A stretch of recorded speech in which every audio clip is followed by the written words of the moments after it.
नमस्कार दोस्तों, स्वागत है आपका। हाल ही में एक वीडियो में मैंने जाते-जाते वक़्त ऐसा ये कहा था कि जो हमारे मार्गदर्शक होते हैं, मार्गदर्शक आत्माएँ, तो वो हमारे जीवन का एनालिसिस करते हैं, उसको देखते हैं कि हम किस तरह से जिए।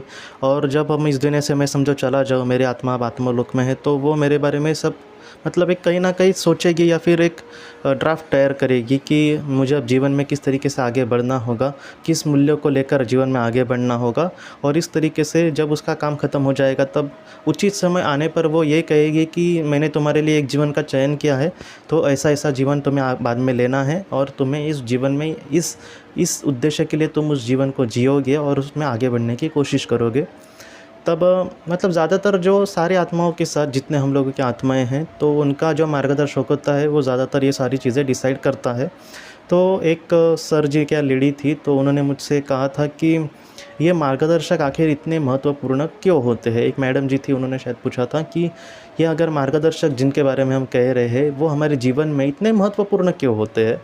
तो उसके बारे में आज हम बात करने वाले हैं कि आखिर ये इतने महत्वपूर्ण क्यों होते हैं और ये आखिर इतना हमारे लिए क्यों करते रहते हैं। ये जो मार्गदर्शक होते हैं दोस्तों, तो मैं अगर एक आत्मा हूँ, तो मेरा जो मार्गदर्शक होगा वो मुझसे बहुत आगे के लेवल का होगा। मतलब जैसे मैंने पहले कहा था कि समझो मैं 5वीं में हूँ, 5वीं कक्षा में, तो हो सकता है कि मेरा जो मार्गदर्शक है वो 11वीं या फिर 12वीं कक्षा का हो, समझने के लिए मैं कह रहा हूँ। और जो उच्च बली आत्माएँ होती है, वो उससे भी बहुत परे होती है। उनको हम कह सकते हैं कि वो आईपीएस अधिकारी वगैरह जैसे बड़े-बड़े एकदम लोग होते हैं, उनके वो लेवल के हैं। बहुत ही बड़ी पवित्र आत्माएँ, उच्च बली आत्माएँ, मास्टर्स उनको हम कहते हैं। और ये जो होती है मार्गदर्शक, ये हमसे मतलब ये उतने इतने बड़े नहीं हैं, लेकिन हमसे बहुत परे होते हैं। तो ऐसे जो मार्गदर्शक होते हैं, उनको मैं सच कहूँ तो हमारे शिक्षक के रूप में देखता हूँ। समझो हम सोचिए कि हम 5वीं छठी में हैं, ऐसे वक्त में हम अकेले बढ़ नहीं सकते आगे। हम कितना भी हमें यही लगता है, मैं बहुत बार यही सोचता हूँ कि हमें क्या लगता है कि हमारी आत्मा को पता होगा कि मेरे लिए क्या अच्छा है, लेकिन हमेशा ये सच नहीं होगा। अगर मैं 5वीं छठी में हूँ, तो मेरे लिए क्या इम्पोर्टेंस है वो हमारे शिक्षक को मुझसे बहुत ज़्यादा पता होगा। हाँ, मेरी बहुत सारी इच्छाएँ होंगी। समझो मुझे कुछ पढ़ना है, शिक्षक कुछ अलग बात कर रहे हैं, तो हमेशा ही वो उनकी बात मुझे माननी पड़ेगी ऐसा नहीं है। अगर मैं उनको समझा कर कहूँ कि मुझे इसमें इंटरेस्ट है ये पढ़ने में, तो वो ज़रूर लिए भी ज़रूर मानेंगे वो। लेकिन हमेशा ही मैं अपने हिसाब से नहीं चल सकता। और यहाँ पर कोई ये ना समझे दोस्तों कि मैं मतलब 5th स्टैंडर्ड में ही कैसे हूँ, मैं तो उससे भी आगे हो सकता हूँ। हाँ, ये ज़रूर हो सकता है, लेकिन हमारे जो मार्गदर्शक है दोस्तों, वो उससे भी परे है। उनको पता है कि हमारे लिए क्या इम्पोर्टेंट है। यहाँ पे हमें ये समझना होगा। और उनको पता है कि हम किस तरीके से आगे अगर बढ़े, तो हम मतलब हमारा किस तरीके से जीवन का सार्थक हो सकता है। और अगर जब दोस्तों एक जीवन का ऐसा भी एक पड़ाव आता है, जहाँ पर हम अगर बहुत ही ऊँचे लेवल को चले गए 7वें लोक के, तो हमें उस वक्त मार्गदर्शक की ज़रूरत नहीं होती। हम अपने हिसाब से बहुत ही अच्छे से ज़िंदगी जी सकते हैं। बहुत जो बड़ी-बड़ी आत्माएँ होती है या फिर जो संत होते हैं, उनका कोई भी मार्गदर्शक आत्मा उनके साथ नहीं होता, क्योंकि वो खुद ही इतने बड़े लेवल को अब जा चुके हैं। तो इस तरीके से जो मार्गदर्शक होता है, वो हमारे लिए बहुत महत्वपूर्ण होता है। कहीं न कहीं वो संकलन करता है। हम अभी सोचो कि मैं अपने जीवन में किसी एक चीज़ को लेकर बहुत ही अच्छा हूँ, समझो किसी एक चीज़ को लेकर। समझो दया मेरे मन में बहुत ही अच्छा है, अच्छी है, लेकिन मैं सिर्फ़ उस पे ही काम करते रहूँ, तो मेरा विकास नहीं होगा। अब मुझे धैर्य सीखना होगा, मुझे और भी सारी चीज़ें सीखनी होगी। प्रतिकूल परिस्थिति में भी हम कितना अच्छा काम कर सकते हैं, ये मुझे समझो सीखना होगा। तो इस तरीके से ये सारी बातें होती है। हमेशा ही मुझे सब कुछ पता है ऐसा नहीं। मैं समझो एक ही चीज़ में अटका रहा और वही करते रहा क्योंकि मैं उसमें बहुत अच्छा हूँ, तो मैं वहीं पर अटक जाऊँगा। हाँ, उसको लेकर मैं बहुत ही बड़ा बन जाऊँगा, लेकिन बाकी के सारे सब्जेक्ट में मैं ज़ीरो हूँ। तो इस तरीके से इसलिए मार्गदर्शक महत्वपूर्ण होता है, क्योंकि उसको पता होता है कि हमारे लिए क्या महत्वपूर्ण है। तो इस तरीके से ये होता है दोस्तों। मैंने अब तक जितने भी आत्माओं के जिन्होंने कहा था, डॉक्टर माइकल न्यूटन जी की अगर आप किताबें पढ़ेंगे, तो उसमें थोड़ा सा है मार्गदर्शक के बारे में। तो उसमें भी उन्होंने कहा है कि हमारा जो मार्गदर्शक है, वो हमसे बहुत अगले लेवल का है। बहुत बार वो हमें संभालने की कोशिश करता है। तो दोस्तों, मार्गदर्शक के बारे में ये भी कहा गया है कि जो मार्गदर्शक होता है, हमेशा दोस्तों 24 घंटे, जब से हम पैदा हुए हैं जैसे, तब से 24 घंटे वो हमेशा हमारे साथ होता है। तो बहुत लोगों को ये भी लगता है कि हमारे साथ मतलब हमारे बगल में उसकी आत्मा होती है, क्या ऐसा नहीं। कहीं न कहीं हमारे साथ वो परफेक्टली है, मतलब उसकी हम नज़र हम पर है, वो हमेशा हमारे साथ होता है। बहुत बार मैं आपको सच कहता हूँ, ये आपको थोड़ा-सा अलग लग सकता है, लेकिन हम अपनी जब हिम्मत बहुत ही ज़्यादा हार जाते हैं, तब बहुत बार वो हमें पॉज़िटिविटी भरने की कोशिश करते हैं। बहुत बार दोस्तों अगर हम डर गए हैं, तो ऐसे वक़्त में भी वो अपने हिसाब से हमें मदद करने की कोशिश करता है। डॉक्टर माइकल न्यूटन जी की किताब में एक जगह पे ऐसा लिखा है कि वो एक आत्मा जो थी, मतलब उसका जब पास्ट लाइफ रिग्रेशन किया गया, तब उसने ये कहा था कि जब सबसे पहला दिन उसका जब था स्कूल का, आप सोचिए सबसे पहले दिन हम कितने घबराए होते हैं। मतलब हमें लगता है कि हम स्कूल ही ना जाए, घर पे ही रहे अपनी मम्मी के साथ या फिर अपने जो परिवार वाले लोग हैं उनके साथ। तो उस जो आत्मा थी वो पहले ही दिन नहीं जाना चाहती स्कूल, लेकिन उसकी माँ ने उसको छोड़ा। उसकी माँ को भी पता था कि ये पहले डरेगा, बाद में इसको कुछ नहीं लगेगा, उसके दोस्त मिल जाएंगे। और जब पहले दिन दोस्तों वो स्कूल गया था, वो बहुत ही डरा हुआ था वो आत्मा। और उसने ये कहा कि वो उसने अपने टीचर को कहा कि मुझे पेशाब लगी है तो मैं जाता हूँ बाथरूम। तो उसने टीचर ने कहा जाओ। और वो बेचारा, आप सोचिए उसको पता ही नहीं है ना कुछ। तो जब वो अपने क्लास के बाहर निकला, तब उसको रास्ता दिखने वाले कोई नहीं था। लेकिन उस वक्त उस आत्मा ने कहा है, ये बहुत महत्वपूर्ण बात है दोस्तों, आप थोड़ा सा गंभीरता से लेना इसको, कि उस आत्मा ने ये कहा था कि मैं उस वक्त बहुत डरा हुआ था और मेरी उम्र भी बहुत छोटी थी। ऐसे वक्त में उसकी आत्मा के मार्गदर्शक ने उसको राह दिखाई थी कि बेटा तुम यहाँ पर जाओ, वहाँ पर बाथरूम है। आप सोचिए, ये सच्ची घटना है। मतलब और उसकी उम्र भी उस वक्त छोटी थी। जब हम स्कूल में समय हमारी स्टार्टिंग होती है, तब उम्र बहुत छोटी होती है हमारी। तो ऐसा मतलब वो और भी उसके बारे में कुछ कहता है, लेकिन उसकी उम्र उस वक्त बहुत छोटी थी। तो उसने ये कहा था कि मेरे मार्गदर्शक ने हमें ये बताया था। आप ये कहेंगे कि उसको इतना कैसे पता कि मार्गदर्शक ने बताया था?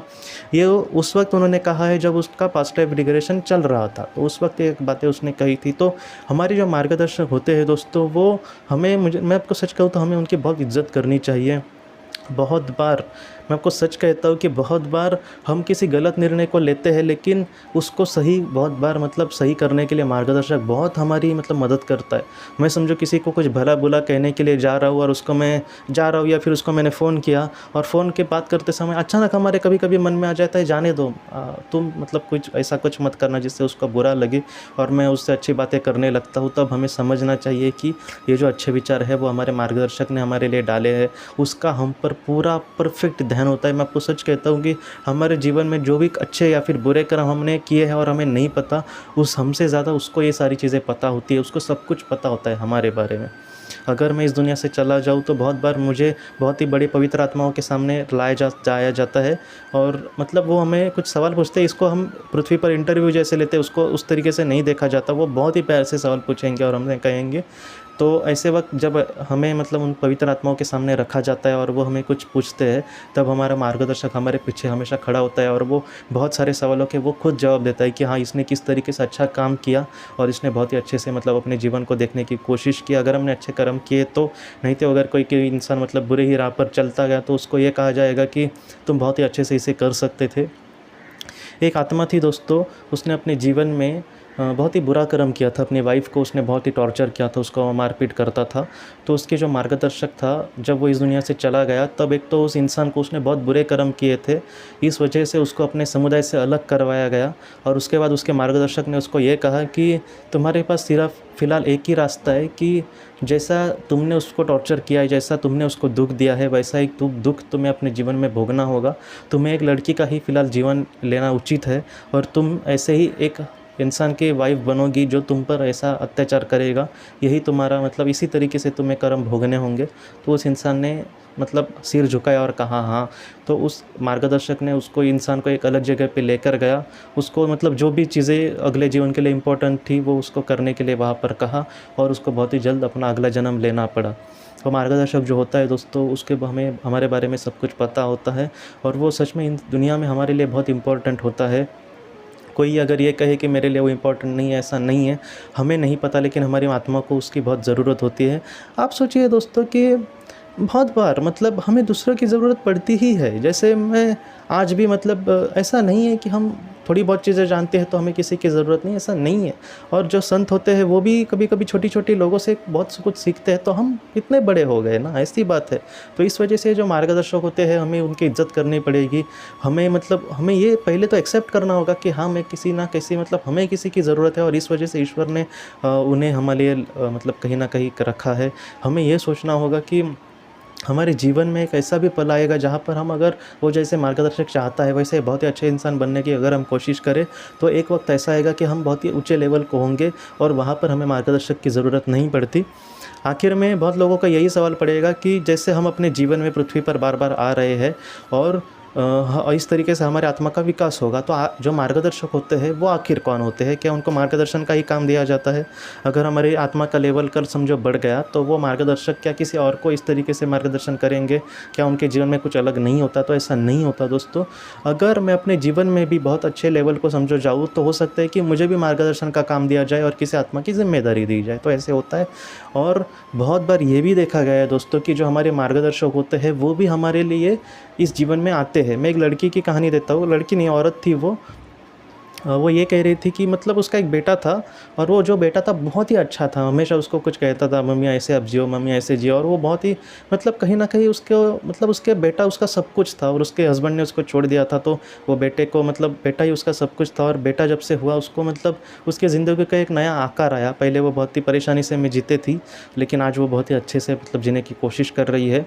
जब उस लेडी ने दोस्तों अपना पास्ट लाइफ रिग्रेशन करवाया तब उसको पता चला कि उसका जो मार्गदर्शक है वो खुद उसके मतलब बेटे के रूप में उसने जन्म लिया है। और उसको ये भी पता चला कि अगर ऐसा नहीं करता वो मार्गदर्शक तो ये अपनी ज़िंदगी में कहीं ना कहीं भटक जाती। सिर्फ भटक नहीं जाती बल्कि बुरी संगत में फंस के इसके हाथों से बुरा भी कर्म होता और ये जीवन उसका वेस्ट हो जाता। तो इस वजह से उसको मार्गदर्शन करने के लिए, उसको बहुत बड़ी मदद करने के लिए खुद उसका जो मार्गदर्शक आत्मा थी वो उसके बेटे के रूप में इस जीवन में आई थी। तो आप समझिए कि जो मार्गदर्शक होता है वो सिर्फ हमारी जिम्मेदारी नहीं लेता बल्कि उस जिम्मेदारी को मतलब पूरा करने के लिए कितना बड़ा कार्य करता है। अब ये भी सवाल उठता है कि जो बड़े बड़े लोग, अगर हम मतलब जो आतंकवादी होते हैं उनके मार्गदर्शक नहीं होते क्या? अगर उनके मार्गदर्शक होते हैं तो वो क्यों उनको नहीं समझाते? ऐसे भी आपके मन में ये बात आई होगी। तो इसका जवाब ये है दोस्तों कि जो मार्गदर्शक होता है उसकी एक हद होती है कि वो उस हद तक उस इंसान को समझाने की कोशिश करे। अगर वो इंसान सुनेगा ही नहीं, मैं आपको बात कहता हूँ कि जो एक क्लास होता है उसमें कुछ ऐसे भी बच्चे होते हैं जो सुनते ही नहीं किसी की बात, वो अपना ही सच करेंगे, वो बुरी राह पर ही चलते जाएंगे। कुछ बच्चे ऐसे ही होते हैं कि जो 5वीं 6वीं में 7वीं में ही उनको स्मोकिंग करने की आदत पड़ जाती है। क्या इनको इनके शिक्षक नहीं समझाए थे? उन शिक्षकों ने सबको एक ही जैसे समझाया लेकिन ये लोग सुधरे ही नहीं। वैसे होता है ये जो आतंकवादी होते हैं, इनको मतलब इनको ये कितना भी समझाने के लिए जाए इनको वो कभी समझते नहीं, वो किसी का बुरा करेंगे और बाद में इनका भी मतलब उससे बहुत ज़्यादा बुरा होगा। तो इस तरीके से बातें हैं। मार्गदर्शक मैं कुछ बुरा करने जा रहा हूँ तो उसी वक्त मतलब मुझे रोक ही देगा, मेरे हाथ ही पकड़ेगा, ऐसा नहीं होता। वो हमारे मन में विचार डाल सकता है, हम उस विचार को कितना ग्रहण करते हैं, हम उस विचार से कितना सीखते हैं और अपने कर्म को बदलते हैं, ये हम पर निर्भर है। तो इस वजह से जितना हो सके हमें उस मार्गदर्शन को मतलब सिर्फ हमेशा ही वो भी हमें मार्गदर्शन करेगा ऐसा नहीं, बल्कि हमें भी सोचना चाहिए कि मैं कुछ अच्छा करूँ तो उसमें और भी वो एडिशनल करके हम बहुत अच्छा कुछ कर सकते हैं। लेकिन अगर मार्गदर्शक की बातें हमें सुननी है, अगर एक अच्छा इंसान बनना है तो सबसे पहले हमारे मन में भी दोस्तों वैसे विचार आने की कोशिश हमें खुद को लानी होगी। हमेशा ही वो समझाएगा ऐसा नहीं है, उसकी भी एक हद है। हाँ, एक अच्छा इंसान है तो उसको वो बहुत ही अच्छा इंसान बना सकते हैं, लेकिन एक बुरा इंसान है उसको अच्छा ही बनना नहीं है तो हमेशा वो कितना प्रयास करेंगे ऐसे पीछे। तो ऐसा भी बहुत बार होता है। तो यही सी बातें हैं। मार्गदर्शक को लेकर हम मतलब बाद में धीरे धीरे बात मतलब आगे बढ़ाते ज़रूर रहेंगे। बीच बीच में मैं इस वीडियो को ऐसे लाने की कोशिश करूँगा और भी उसमें ज़्यादा ऐड करने की कोशिश करूँगा जो भी मैं सीखता हूँ, क्योंकि मुझे ऐसा लगता है कि हमारे जीवन में ये सीखना हमें बहुत ज़्यादा इंपॉर्टेंट है दोस्तों। तो दोस्तों आज के इस भाग को लेकर अगर आपके कोई भी सवाल हो तो आप ज़रूर पूछें, जितना हो सके मैं उसका आपको जवाब देने की कोशिश करूँगा। हम अपनी अगली वीडियो में मिलते हैं। आप अपना अपने परिवार का ख्याल रखना। आपका बहुत बहुत धन्यवाद। ज़िंदगी की रोशनी ये संस्था ऐसे लोगों के लिए काम करती है जिन्होंने किसी अपने को खोया है या फिर जो लोग अपनी ज़िंदगी में बहुत ही ज़्यादा दुखी है। जो लोग इस संस्था से जुड़ते हैं उनको तकरीबन 50 किताबें भेजी जाएगी उनके व्हाट्सएप पर या फिर ईमेल पर। ये किताबें आत्मलोक या फिर मौत के बाद हमारे साथ क्या होता है इन सारी चीज़ों की आपको पूरी तरह से जानकारी देगी। और इसके साथ साथ आपको एक पास्ट लाइफ रिग्रेशन थेरेपी की ऑडियो भी भेजी जाएगी। इस ऑडियो की मदद से आप घर बैठे अपनी पास्ट लाइफ रिग्रेशन करने की कोशिश कर सकते हो। बहुत लोग पास्ट लाइफ रिग्रेशन थेरेपिस्ट के पास किसी कारण के वश नहीं जा सकते, तो ऐसे लोगों के लिए मदद के लिए ये ऑडियो तैयार की गई है। तो आप ज़रूर इस संस्था से जुड़े। इस संस्था से जुड़ने के लिए सामने जो व्हाट्सएप का नंबर दिया है आप कृपया उस पर संपर्क करें। आपका बहुत बहुत शुक्रिया।